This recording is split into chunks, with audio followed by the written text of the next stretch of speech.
Hello everybody and welcome to the Fireside Chat, this the 3854th edition thereof. We are of course engaging in the age-old wilderness tradition of sitting around the fire and telling tall stories, and of course on my left no greater tall storyteller in the world, or taller storyteller in the world than Brent Leo Smith. Hello Brent. Hello James, hello everyone. Brent, what have you achieved this afternoon while we have been slaving away, risking our lives? I managed to watch half of the first set of the Wimbledon men's final. The Wimbledon men's final. Yes. And not going according to plan, of course, because nobody I was supporting is in the final, in fact, so who cares who wins. Now, we have got some interesting things to show you today. Mostly we've got cubs, an overload of cuteness where Brent and I embarrass ourselves, as you will see shortly. Then we're going to have a look at some leopards and then some elephants. But let's go straight in with the overload of cuteness, the lion cubs of the Nkuhumas. Hello everybody. On our live safari, I would like to introduce you to 3 identical little lion cubs and their mom, our new members of the Nkuhuma Pride. They've been hiding out on Torchwood. We've been patiently waiting for them to appear, and there you go, the first proper sighting of the Nkuhuma cubs after months and months of the sort of chaos in the lion dynamics and watching the tragedies of the Nkuhuma Pride unfold. To see these 3 little faces staring across at us, well, it just doesn't get better than this, does it, Brian? Nope. And I'm so glad that we could share this moment with all of you. The smallest obstacles seem pretty large when you're only 5 weeks old.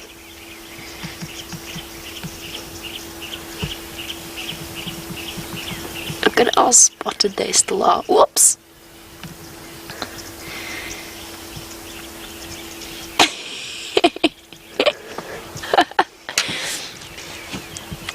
I'm sorry, I'm doing that thing I do when I see young cubs where I forget how to talk and I just giggle incoherently.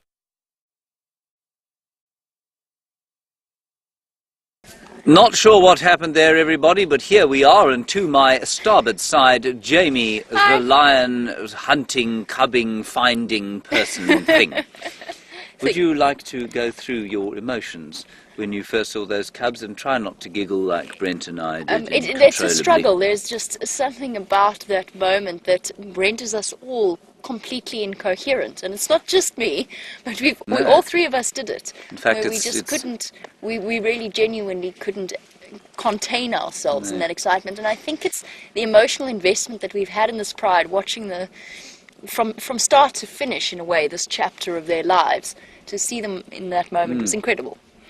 And Brent, you seem to indicate today that you thought the debate was finally completed over what was cuter.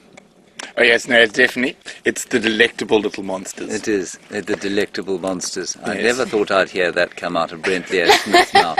I'm sure Jamie didn't either. No, that and I'm comes sure as a she's shock. probably hoping not to again. But we've been banging on about the fact that I've said it a few times, that I thought lion cubs were, if possible, even cuter than leopard cubs, and I'm sure you can see what we mean there. Of course, I now feel utterly disrespectful to George and Charlotte.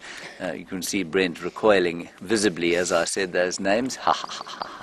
And I thank you all for using them so liberally in his presence. Now, thank you please. very much. There's going And to of be course, mass confusion. we are going to name those lion cubs as well, aren't we?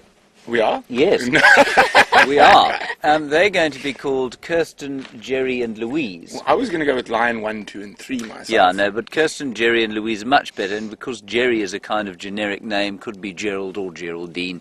If there's a male, then he will be... all 3 of them are going to turn out to be boys, so males. that will be the best. Anyway, we'll see what happens there. No doubt there'll be much conflict.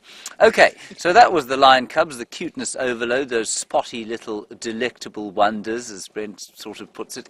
Let's go across now to an even better sighting, I think, just not from a cuteness point of view, but from an interest point of view.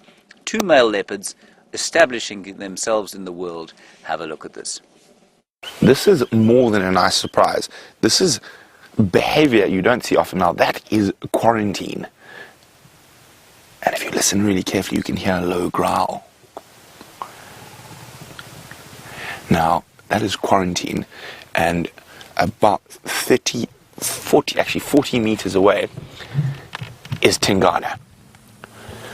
And they're growling at each other. I'm not sure that's Tingana. But I'm sort of have it. I think this could be Shivambalan. I've never seen this leopard before.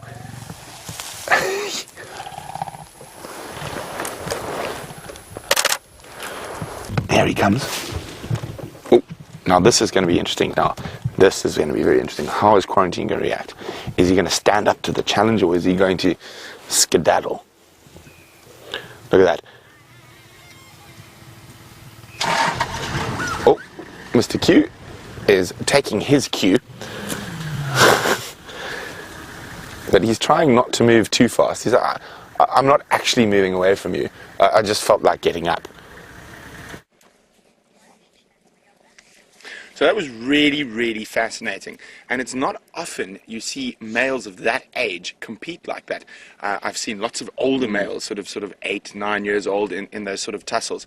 I just couldn't believe the sort of audacity of Quarantine. I mean, to completely ignore a physically much larger leopard from that close distance. Now, I mean, the question on everyone's lips, and I'm going to pass it over to Jamie because I don't know the answer, is do they have some kind of kin recognition, or is it completely, could they be strangers? What's the age difference between Quarantine and Kunumas? 2 years? No, It's 2.5 3 years. Shimvalana. Sorry, Shimvalana and Quarantine. It's 2.5 years. 2.5 years, yes, I think there might be. Especially given the... I'll tell you why I say that, because of the level that the males don't gain independence straight away. So they often leave and come back to their mothers. Mm-hmm. And I think that they probably, Shivambalana probably would have encountered Quarantine and Kunuma at a young age, just moving back towards mom.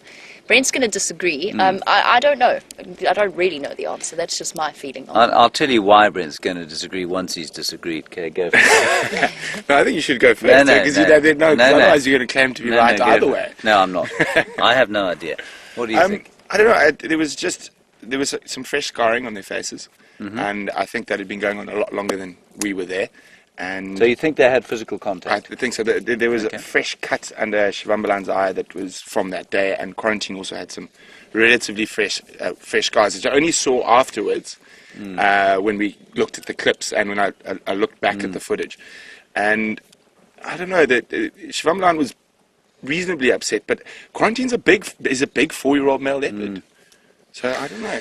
I don't know either. I often like to think that there is this kind of emotional attachment, as many of you do, but it's great to have the old cynic here because it keeps us all in balance. Otherwise, we'd be convinced that they were about to have a tea party together. Anyway, wonderful sighting, fascinating, and it'll be great to see what happens going forward from there. And also, I mean, Shivambalan could well be taking Mvula's territory, most likely, in fact. Okay, we're going to move on to a really quite violent PG moment with the elephants that Jamie had this morning. Have a look here. Now, for me, as much as I love our big cats and our graceful leopards, our magnificent lions,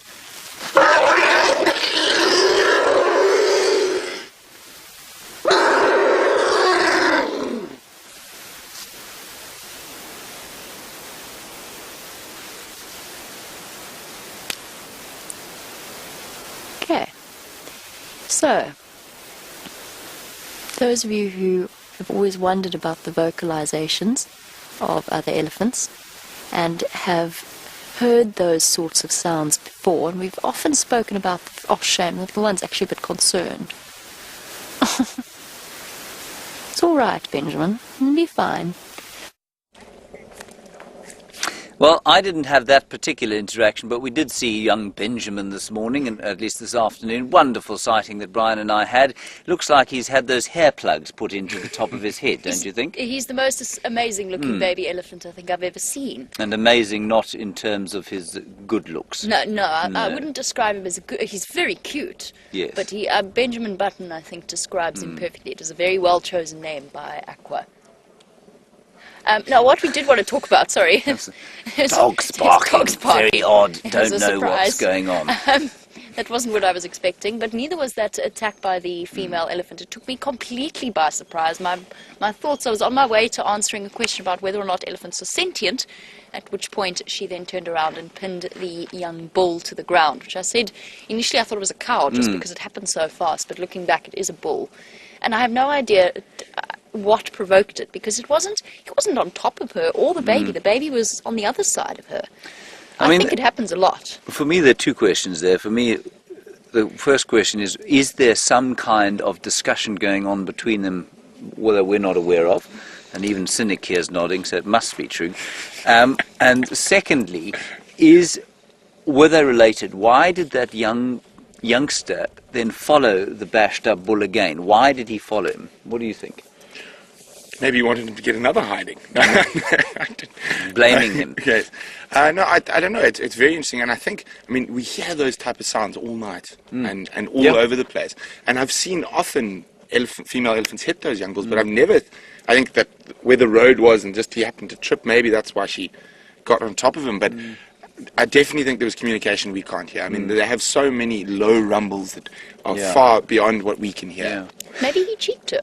How old do you think? He was cheeky. Quite possibly. Yeah. Really, I think maybe she told him, and this is actually a theory that one of the viewers put forward, maybe she told him to go away, and he didn't. Yeah. How old do you think he was? How old do you think that bull was? Pajamas? I'm sorry, I'm derailed. I don't, maybe 8 or 9? 8 or 9. So, he's not about to leave the herd. No, not anywhere near that. Okay. Yeah. No, he was quite young still. Marvellous. It was incredible. Really fascinating. Yeah, really good to see. And like Brent says, we hear that stuff all the time. I'm going to attempt to play a song now that doesn't sound like that. Fortunately. It's a song that's not related to Africa at all. It's not related to anything we do here, really. It's just a really good song. My favourite, I think, of all three of us. Yes. And so I'm going to play it. And, of course, I first heard it played on a 12-string guitar. It is, of course, by the great David Gilmour and his, some would say equally great colleague Roger Waters. I would say slightly less great. But here we go. This is a song called Wish You Were Here. And we will see you tomorrow during the course of the Dawn Safari at 06:30, when hopefully this vile cloud would have moved off to make way for another beautiful, clear winter's sky. So until then, goodbye.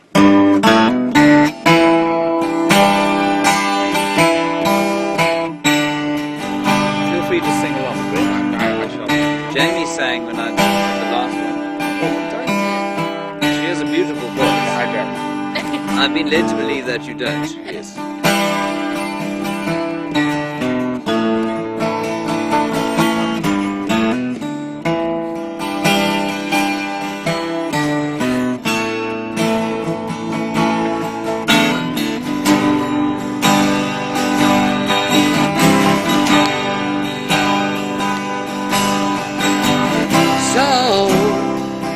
So you think you can tell heaven from hell, blue skies from pale. Can you tell a green field on a cold steel rail? Smile from the veil. Do you think you can tell? Did they get you to trade your heroes for ghosts? Hot ashes for dreams, hot air for a cool breeze, cold comfort for change. Did you exchange a walk-on part of the wall for lead road in a cage? With love and journey